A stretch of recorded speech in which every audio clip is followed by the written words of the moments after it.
Agora a gente fala com Davi Nemer, que é antropólogo da tecnologia e professor da Universidade da Virgínia. Professor, bem-vindo.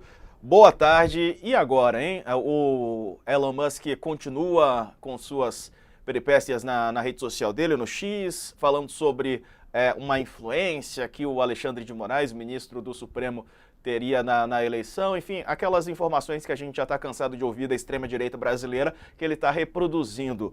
Com qual intuito, com qual objetivo na tua avaliação, professor? Boa tarde. Boa tarde, Diego. Prazer imenso estar aqui. Olha, o Elon Musk ele tem um comportamento de um cachorro acuado que está numa encruzilhada ali que não parece saber sair com a sua plataforma, né? O Twitter, desde que ele comprou, está em plena decadência, né? O número de usuários ativos já caiu 23%, o valor de mercado do Twitter caiu 70% e a renda que ele tinha através dos anunciantes caiu mais de 50% desde que ele assumiu, né? E um dos motivos dele ter perdido tanta renda assim é justamente por ter fechado diversos escritórios de moderação de conteúdo, né? Então, é possível falar, inclusive, agências de pesquisa já noticiaram que o número de posts e tweets contendo antissemitismo, racismo, aumentou muito. E é claro que as empresas não querem ver esse tipo de conteúdo perto, né, próximo ali das suas marcas. E com a queda dessa geração de dados, mas precisa sim de contas que são agitadoras, ou seja, contas que vão justamente trazer essa movimentação de volta para o Twitter. E é claro que as contas no Brasil, né, dos brasileiros que foram banidas, as pessoas que foram banidas justamente por essas ordens judiciais, são justamente que promovem essa agitação toda, já que eles promovem muito conteúdo que o algoritmo do Twitter prioriza. Por exemplo, conteúdos de muita comoção negativa, ou seja, muita ansiedade, medo, raiva, muita desinformação, né? Seja a pessoa engajando, concordando, ou a pessoa criticando ou refutando o que está ali sendo postado. Então, chama muito esse engajamento. E sem essas pessoas, o Twitter só tende a cair cada vez mais, né, desse engajamento. Então, o Elon Musk fala que vai desobedecer às ordens judiciais, trazer essas contas de volta, porque ele é um grande apreciador da liberdade de expressão, só que, na verdade, não é nada disso. Ele está querendo salvar a sua própria plataforma, né? Porque, por exemplo, ele não fala nada sobre os Estados Unidos aqui banir o TikTok, por exemplo. Isso é uma clara violação de direitos de liberdade de expressão. Por que ele não fala nada? Só quando fala da plataforma dele, né? E não fala nada sobre o banimento do Twitter na China.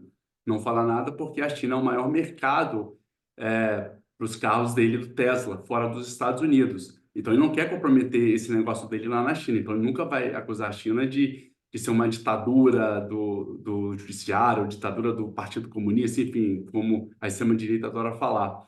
Então, ele está sendo muito estratégico aqui sobre salvar os seus negócios. Não tem princípio algum sobre liberdade de expressão, até porque essa coisa de liberdade de expressão absoluta não existe, nunca existiu, não existe qualquer tipo de país, e como antropólogo posso falar que não existe qualquer tipo de civilização onde que a expressão, né, a liberdade de expressão não é regulada, sempre há regulação. Até mesmo aqui nos Estados Unidos, no Brasil, tem essa ideia de que é uma liberdade absoluta, protegida pela primeira emenda da Constituição. Não é. A liberdade de expressão aqui também é regulada. Aqui, por exemplo, discurso indecente não é protegido pela liberdade de expressão, por exemplo.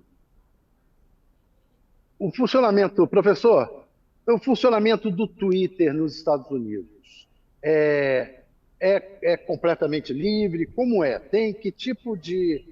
Existe diferença entre o funcionamento do Twitter nos Estados Unidos e o funcionamento do Twitter aqui no Brasil? Olha, os modelos das plataformas, seja Twitter, do Facebook, eles tentam fazer um modelo que abrange a maioria, uma grande quantidade de países. Então, de uma forma geral, é possível falar que a forma como o Twitter aqui funciona nos Estados Unidos é a mesma forma que funciona no Brasil.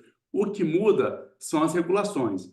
Aqui nos Estados Unidos, nós temos a chamada Seção 230, que de fato protegem as publicações, desculpa, protege as plataformas das publicações ali nas suas redes. Por exemplo, se alguém publica algo criminoso nas redes, a pessoa pode processar, né, a pessoa que publicou esse tipo de conteúdo. E a plataforma não tem qualquer tipo de responsabilidade sobre esse conteúdo. No Brasil, o Marco Civil da Internet é um pouco similar. A priori, a plataforma não é responsabilizada, e sim quem postou esse tipo de conteúdo criminoso, por exemplo. Mas se o conteúdo não for retirado nem pela pessoa e nem pela plataforma, uma vez julgado, a plataforma no Brasil pode ser igualmente responsabilizada por esse conteúdo. Então, aí que está a grande diferença, mas de forma em relação ao funcionamento, é praticamente o mesmo.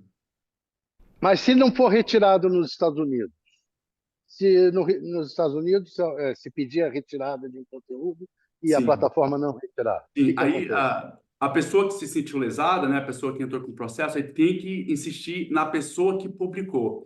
Infelizmente, as plataformas têm uma proteção muito grande aqui. E é uma lei, na seção dos é uma lei muito antiga, que não entende como que as plataformas evoluíram e como, por exemplo, o algoritmo favorece esse tipo de conteúdo, porque vai favorecer a monetização das plataformas. Então, hoje, por exemplo, há um avanço nas conversas sobre revogar a seção 230, ou então, pelo menos, reformular a 230 para que seja atualizado de acordo com o funcionamento atual dessas plataformas, né? Nemer, me diz uma coisa, o Elon Musk está fazendo tudo isso aí só porque o Twitter está mal de audiência. Eu vi hoje que é a nona plataforma no mundo em audiência, né? Quer dizer, aqui no Brasil tem uma importância maior do que nos Estados Unidos, por exemplo. Não tem por trás disso, o Tali já levantou isso também, uma articulação internacional da extrema-direita, né, contra governos democráticos, como o governo brasileiro, uma motivação política e não só uma motivação financeira, né? Porque o Twitter representa muito pouco na fortuna, dos 200 bilhões que ele tem de fortuna, né? Ele é ligado a quais desses políticos, desses partidos? Nos Estados Unidos agora está alinhado com o Trump, mas já esteve com o Obama, né? O que move, qual é o papel dele nessa articulação da extrema-direita mundial?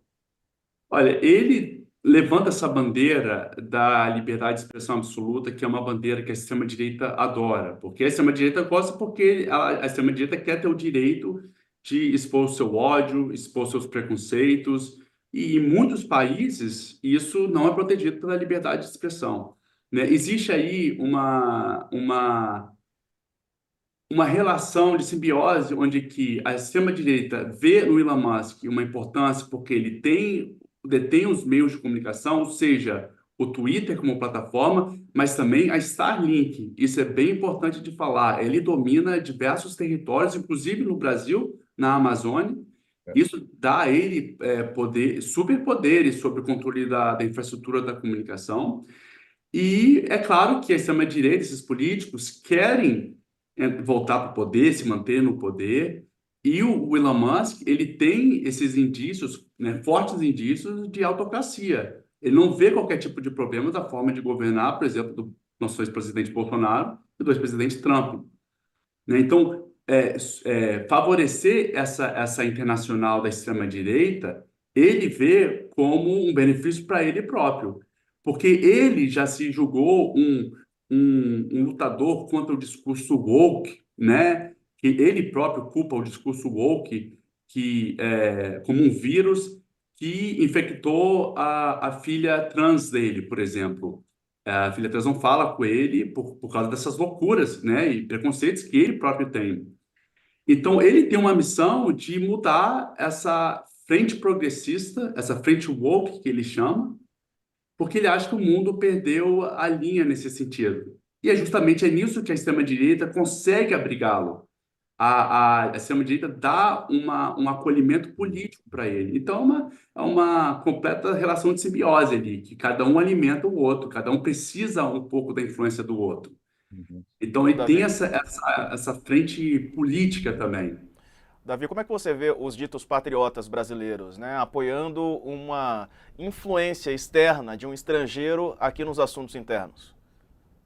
É da mesma forma que a gente pode falar que o Elon Musk não está preocupado com a liberdade de expressão e está preocupado com o seu bolso, a gente pode falar que esses patriotas não estão preocupados com patriotismo, né? É um patriotismo muito conveniente, onde que só serve a forma deles verem o país, né? O Brasil é um país soberano, o Brasil é a quarta maior democracia do mundo, se não me engano, a oitava ou nona maior economia do mundo. O Brasil não pode se curvar de forma alguma, e aí eu concordo muito com o que o coach falou. Acho que o Lula não deveria nem dar qualquer tipo de importância para esse tipo de fala. Nós temos cortes para lidar justamente com isso. Até então, o Lamas está falando, está falando, mas para descumprir a ordem judicial não descumpriu, né? Na verdade, essa fala dele toda é para justamente voltar a movimentar a sua própria plataforma, né? Não se fala em outra coisa na plataforma deles, a não ser esse embate que ele está arrumando com o, o Alexandre de Moraes. Então, né, voltando à questão dos patriotas, não é, a gente vê que não é por aí, patriotas que pedem golpe militar, não prezam pela Constituição. Então, é uma forma muito diferente de se ver patriotismo. Isso não é patriotismo, né?